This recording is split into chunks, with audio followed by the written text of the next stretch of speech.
Welcome, future coding experts. Today, we're diving into one of the most crucial and, believe it or not, fascinating aspects of medical coding: infectious and parasitic diseases in ICD-10-CM. Get ready to unlock the secrets of coding complex conditions like HIV, AIDS, and hepatitis, skills that will set you apart in the world of medical billing and coding. Before we dive in, it's essential to apply what you've learned so far. Always start by finding the main term in the alphabetic index, and don't forget to pay attention to all relevant symbols, conventions, and guidelines. To save time in this lecture, we won't outline each step, but remember, the main term is found in the alphabetic index, and then look in the tabular list to determine your code. But always read your guidelines, instructional notes, conventions, and symbols. Let's start with the basics. Infectious and parasitic diseases involve pathogens like bacteria, viruses, fungi, and parasites that invade the body and cause illness. Conditions such as tuberculosis, HIV, and malaria are prime examples, all of which are covered in Chapter 1 of ICD-10-CM. Before we get into the codes, remember, coding isn't just about numbers. It's about understanding the story behind a patient's diagnosis. That's why it's crucial to know the different types of infections and how the patient is diagnosed. Accurate coding starts with understanding the diagnostic process. Physicians use a range of clinical tests such as blood tests, cultures, and imaging to identify the pathogens causing these diseases. For example, a sputum test might confirm tuberculosis, or an ELISA test could be used for HIV. Knowing these diagnostic methods helps you better understand the context of the codes you're assigning, ensuring greater accuracy. Doctors use clinical tests to identify these diseases and provide the evidence we need to select the right codes, so keep them in mind as we move forward. Infectious and parasitic diseases are coded in Chapter 1 of ICD-10-CM, covering codes A03 to B999. These conditions occur when pathogens, such as bacteria, viruses, fungi, or parasites, invade the body and cause disease. For example, tuberculosis, HIV, and malaria all fall under this category. Understanding these categories is the first step toward accurate coding. Let's take a closer look at coding for HIV and AIDS, two conditions that require meticulous attention to detail. Coding these conditions accurately is critical because the codes not only reflect the patient's current health status, but also guide their treatment and care. First, let's define what we're dealing with. HIV stands for Human Immunodeficiency Virus. This virus attacks the body's immune system, specifically the CD4 cells, T cells, which are crucial for fighting infections. Over time, if left untreated, HIV can destroy so many of these cells that the body can't fight off infections and diseases. AIDS stands for Acquired Immunodeficiency Syndrome. AIDS is the final and most severe stage of HIV infection, where the immune system is severely damaged, making the body vulnerable to opportunistic infections and certain cancers. Now, imagine you have a patient who has tested positive for HIV. The first and most important question you need to ask is the patient symptomatic or asymptomatic? This question is crucial because it directly impacts the code you will assign.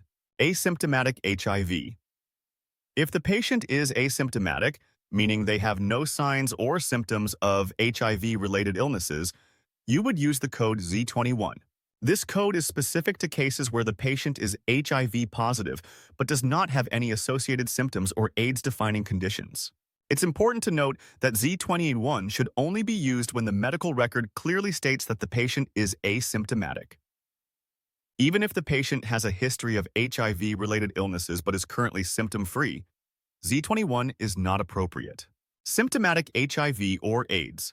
On the other hand, if the patient is experiencing symptoms related to HIV, or if they have been diagnosed with an AIDS-defining condition, such as Kaposi sarcoma, pneumocystis pneumonia, or chronic diarrhea, you would assign the code B20. This code indicates that the patient has progressed to AIDS or is symptomatic due to the HIV infection. It's essential to recognize that once B20 is assigned, it remains on the patient's record, even if their symptoms improve or they go into remission. This code signifies that the patient's immune system is compromised, which affects their treatment and overall care plan. The distinction between Z21 and B20 is critical in coding because it reflects the severity of the patient's condition. Additionally, this coding impacts how healthcare providers manage the patient's care and how insurers process claims. To summarize, 21 is used for asymptomatic HIV. B20 is used for symptomatic HIV or AIDS. In practice, after determining whether the patient is symptomatic or asymptomatic, you would then proceed to find the correct code by first locating the main term in the alphabetic index. Afterward, verify it in the tabular list, paying close attention to any relevant symbols, conventions, and specific guidelines. This process ensures you select the most accurate code based on the patient's current health status. If the patient is asymptomatic, you'll use Z21. But if they have symptoms or have progressed to AIDS, B20 is your code. And remember, before you finalize your code, always start by finding the main term in the alphabetic index. Then, verify it in the tabular list, following any relevant conventions and symbols. And above all, follow the guidelines. Guidelines. Imagine this. Your patient diagnosed with AIDS is also suffering from tuberculosis. Here's how you code it. Start with B20 for the AIDS diagnosis. Next, add the code for tuberculosis, which is A15.0 if it's pulmonary. But don't just take my word for it. Find the main term in the alphabetic index, verify it in the tabular list, and make sure you're following all the relevant guidelines and conventions. Remember, the sequence matters. B20 comes first, followed by the TB code. This ensures the patient's primary condition, AIDS, is properly highlighted. All right, let's shift gears to another significant group of diseases, hepatitis. Hepatitis refers to inflammation of the liver, which can be caused by various factors. But in coding, we often deal with viral hepatitis, which includes types A, B, C, D, and E. Each type of hepatitis not only has its own unique code, but also presents different challenges in coding due to the variations in how these conditions manifest and progress in patients. Accurate coding is vital because it impacts patient management, treatment options, and insurance reimbursement. Hepatitis A. Hepatitis A is typically an acute infection caused by the hepatitis A virus, HAV. It's usually transmitted through ingestion of contaminated food or water. In most cases, hepatitis A does not become chronic, and patients fully recover without lasting liver damage. When coding hepatitis A, you'll use B15. This category covers acute hepatitis A with or without hepatic coma. For example, B15.9 is used for hepatitis A without hepatic coma. Hepatitis B. Hepatitis B is a more complex virus, as it can cause both acute and chronic liver disease. It's transmitted through contact with infectious body fluids, such as blood or semen. 1. The coding for hepatitis B depends on whether the condition is acute or chronic, and whether a delta agent, another virus that can co-infect with hepatitis B, is present. 1. For acute cases without a delta agent, you would use codes in the B16 series. 1. If the patient has chronic hepatitis B without a delta agent, the correct code is B18.1. Chronic hepatitis B can cause serious liver damage, making it crucial to distinguish between acute and chronic cases. Hepatitis C. Hepatitis C, caused by the hepatitis C virus, HCV, is particularly notorious for its tendency to become chronic. It's primarily spread through blood-to-blood contact. Coding for hepatitis C follows a similar pattern to hepatitis B. B17.1 is the code for acute hepatitis C, while B18.2 is used for chronic hepatitis C. Chronic hepatitis C is a major concern because it often leads to long-term liver damage, including cirrhosis and liver cancer. In many cases, patients might be asymptomatic for years, making the chronic aspect of hepatitis C critical to identify and code correctly. Hepatitis D. Hepatitis D, or delta hepatitis, is a less common form that only occurs in individuals who are already infected with hepatitis B, as it needs the hepatitis B virus to replicate.